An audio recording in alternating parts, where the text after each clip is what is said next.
Buenos días, tardes o noches. El día de hoy vamos a retomar la materia de sistema de transporte con el tema de transportes terrestres. Y para poder abordar este tema lo dividiremos en dos, la parte de transporte carretero y la parte de transporte ferroviario. En este video vamos a abordar la parte de transporte carretero. Para poder iniciar a hablar del transporte terrestre tenemos que remontarnos a las tribus nómadas, es decir, al grupo de personas que se desplazaban por necesidad cada vez que agotaban los recursos naturales del lugar donde vivían, para ir de un sitio a otro, utilizando la forma de transporte más común, el caminar. Pero para que el transporte pudiera evolucionar de forma satisfactoria, se tuvo que inventar la rueda. Las primeras ruedas que conocemos se fabricaron en la antigua Mesopotamia, hace unos 6.000 o 7.000 años. En aquel tiempo no tenía nada que ver con el transporte, sino con la cerámica. Eran tornos de alfarero. Tuvieron que pasar varios siglos antes de que alguien pensara en dar la vuelta al mecanismo y lo pusieran bajo un vehículo para dar lugar al carro. La rueda en vehículos surge en Egipto y Mesopotamia hace unos 5.000 años. En Extremo Oriente también se utilizaron en China e India. En un principio, la palabra carro se nombraba para definir a un vehículo con dos ruedas, y de aquí también se generó el término carretera. Sin embargo, este vehículo tendría que evolucionar para dar paso al vehículo autónomo o automóvil. La idea de construir un vehículo que pudiera moverse por sus propios medios es probablemente muy antigua, pero la dificultad principal encontrada por los inventores era la inexistencia de un motor adecuado para la propulsión del aparato. Aunque se conocen algunos diseños de automóviles movidos por resortes atribuidos a Leonardo da Vinci, no se tiene noticia de que tales proyectos hayan sido llevados a cabo con éxito. Sería hasta finales del siglo XVII que el científico británico Isaac Newton propuso la construcción de un automóvil que se movía gracias a la ley de la acción y la reacción, anunciada por el propio Newton. El vehículo consistía en un armazón montado sobre 4 ruedas de carro, que llevaría una caldera de agua con un fogón y el combustible necesario. El vapor producido por la caldera sería expulsado con un tubo dirigido hacia atrás, de modo que la reacción impulsara al vehículo hacia adelante. Aunque la idea era buena en principio, como lo han demostrado los modernos cohetes y aviones a reacción, no puede llevarse a la práctica de esa manera, pues una caldera que produjera vapor en la cantidad adecuada y con la necesaria continuidad tendría que ser tan grande que haría el vehículo enormemente pesado. Se tuvo que esperar de la invención de la máquina de vapor por el inglés James Watt para contar con un motor adecuado. Al principio, la máquina de Watt se empleó casi exclusivamente para extraer el agua infiltrada en las galerías de las minas de carbón, pero en el año de 1670 encontró su primera aplicación a un vehículo cuando el ingeniero militar francés Nicolas Fugger recibió el encargo de sus superiores de diseñar y construir un vehículo propulsado por una maquinaria de vapor que fuera capaz de remolcar la pesada artillería de campaña de la época. El automóvil de Cugnot causó gran sensación en el París enciclopedista de aquel tiempo, a pesar de sus evidentes limitaciones prácticas, pues alcanzaba una velocidad de unos 10 km por hora y su autonomía se reducía a solo 3 km. El momento decisivo llegaría cuando los fabricantes alemanes Daimler y Benz trabajaron independientemente, aunque se asociarían tiempo después construyendo los primeros automóviles de motor de explosión verdaderamente prácticos, vehículos que no tardarían en extenderse por toda Europa, suscitando gran curiosidad e interés en la famosa Exposición Universal celebrada en París en 1889. 4 años más tarde, la capital de Francia tenía ya una población de algunos centenares de automóviles, viéndose las autoridades obligadas a disponer de una serie de regulaciones para su uso, entre ellas la de permitir una velocidad máxima de 12 km por hora. En un principio los automóviles no disponían de cambio de marchas, y hasta que este sistema se introdujo en 1898, los vehículos solo disponían de una única marcha hacia adelante y su velocidad sería muy limitada. Con todos sus perfeccionamientos y a pesar de las crecientes cifras de producción, el automóvil no dejará de ser un lujo hasta que, años más tarde, Henry Ford introdujera la fabricación en serie hacia principios del siglo XX. Un automóvil nada lujoso venía a costar de 200 a 300 mil pesetas, precio elevadísimo para un vehículo más bien primitivo y expuesto a numerosas averías y limitaciones. En un inicio, los automóviles fabricados pueden utilizar gasolina, algunos eran eléctricos y otros incluso vapor, pero la competencia entre sistemas le dará la victoria durante mucho tiempo a los motores de explosión, aunque actualmente es común ver motores tanto de explosión como eléctricos o incluso híbridos. Y fue así como fue evolucionando el vehículo automotor. Sin embargo, el transporte carretero no solo depende del vehículo, también depende de la vía. Ahora vamos a ver cómo han evolucionado las carreteras. Y para empezar a hablar de las carreteras, tenemos que remontar al año 4000 a.C. en la ciudad de La Ur, que fue la primera en contar con calles pavimentadas. En India, por otra parte, se empezaron a usar ladrillos para pavimentar las calles allá por el 3000 a.C. En el 500 a.C., Darío I ordena ejecutar la primera red de caminos, que incluiría el camino real persa, que sería también usado durante el Imperio Romano. Los mesopotámicos, por otra parte, hacia el año 3500 a.C., tenían una extensa red de caminos, seguidos posiblemente por los chinos, los cuales fueron desarrolladores de un sistema de carreteras durante el siglo XI a.C., construyendo también la llamada Ruta de Seda, que sería la más larga durante 2000 años.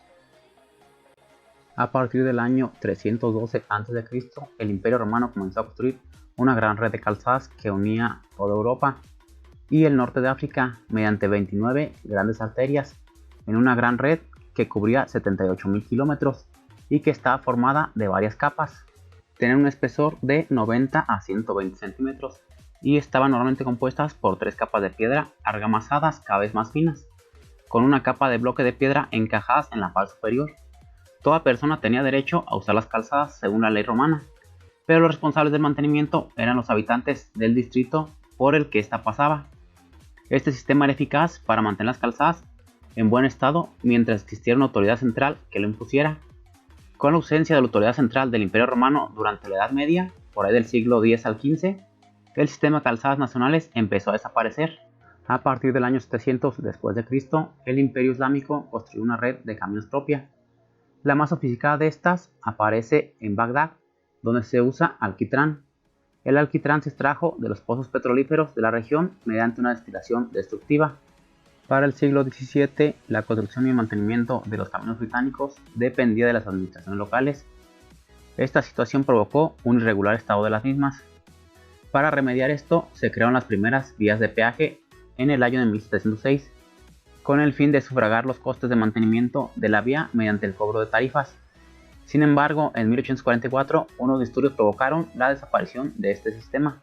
En Francia, por otra parte, el gobierno instituyó un sistema para reforzar el trabajo local en las carreteras a mitad del siglo XVII, y con este método construyó aproximadamente 24.000 kilómetros de las mismas. Más o menos al mismo tiempo, el Parlamento instituyó un sistema para conceder franquicias a compañías privadas para el mantenimiento de las carreteras, permitiendo a las compañías que cobran un peaje o cuotas por el uso de las mismas. Se hicieron perfeccionamientos en los métodos y técnicas de construcción de carreteras durante las 3 primeras décadas del siglo XIX. En España fue en el siglo XVIII, concretamente en 1759, y durante el reinado de Fernando VI, cuando se creó la figura del peón caminero. Dicho personaje estaba situado a pie de camino y era el encargado de cuidar del estado de la carretera en cada legua, una unidad de distancia utilizada en la época equivalente a unos 5,5 kilómetros.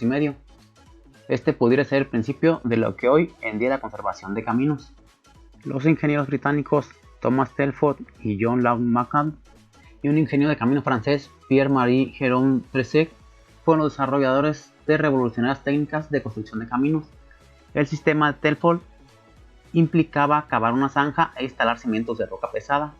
Los cimientos se levantaban en el centro para que la carretera se inclinara hacia los bordes, permitiendo el desagüe, muy parecido a lo que hoy en día hacemos. La parte superior de la carretera consistía en una capa de 15 centímetros de piedra quebrada compacta. Otro método de construcción es el de Macadam, el cual mantenía que la tierra bien drenada soportaría cualquier carga. En el método, la capa final de piedra quebrada se colocaba directamente sobre un cimiento de tierra que se elevaba del terreno circundante para asegurarse de que el cimiento desaguaba. El sistema de Macadam, llamado macadamización, se adoptó en casi todas partes, sobre todo en Europa. Sin embargo, los cimientos de tierra de las carreteras macadamizadas no pudieron soportar los camiones pesados que se utilizaron en la Primera Guerra Mundial. Como resultado, para construir carreteras de carga pesada, se adoptó el sistema de Telford, ya que proporcionaba una mejor distribución de cargas de la carretera sobre el suelo subyacente. El declive de las carreteras tuvo lugar en el periodo de expansión del ferrocarril en la última mitad del siglo XIX, y es en este periodo donde se introduce el ladrillo y el asfalto como pavimento para las calles de las ciudades. Sería en los años 30 del siglo XX cuando en Alemania se empieza a desarrollar un nuevo tipo de carretera de alta capacidad para vehículos, conocida como Autobahn, que serán las primeras autopistas de la historia. En México la construcción de carreteras se remonta a Mesoamérica, ya que igual que cualquier cultura, la relación entre centros de población se da mediante caminos. Pero no fue sino hasta la época de la Revolución Mexicana cuando la construcción de carreteras tuvo su auge, ya que en las épocas de la colonia y de los primeros años de México independiente, las carreteras resultaban ser de muy mala calidad. No pasaban estas de ser simples caminos de tierra, los cuales normalmente eran adecuados por el paso de los animales. Para la época del Porfiriato se da inicio de la modernización en México, debido a la necesidad que había por parte de las empresas extranjeras entrantes. Varios kilómetros de carretera fueron construidos para comunicar a las diferentes ciudades industrializadas, y con la llegada del siglo XX y la inclusión del automóvil de forma progresiva dentro de nuestro país, se dio el mayor impulso a la construcción de carreteras, que pasaron de ser simples terracerías a carreteras de diferentes combinaciones de materiales. En 1925, el presidente Plutarco Elías Calles crea la Comisión Nacional de Caminos, y a la par se creó un impuesto especial en la gasolina con el fin de poder aplicar los recursos a la construcción de carreteras, siendo las primeras la México-Pachuca y la México-Puebla. En 1930, la red carretera nacional era ya de 1.500 kilómetros, pasando a ser a más de 10.000 para 1940 y llegando a 70.000 kilómetros para 1970. Para este año la red carretera era suficiente para el número de vehículos que circulaban por ella, diseñada para 2.500 vehículos por día, y solo 500 eran los que transitaban.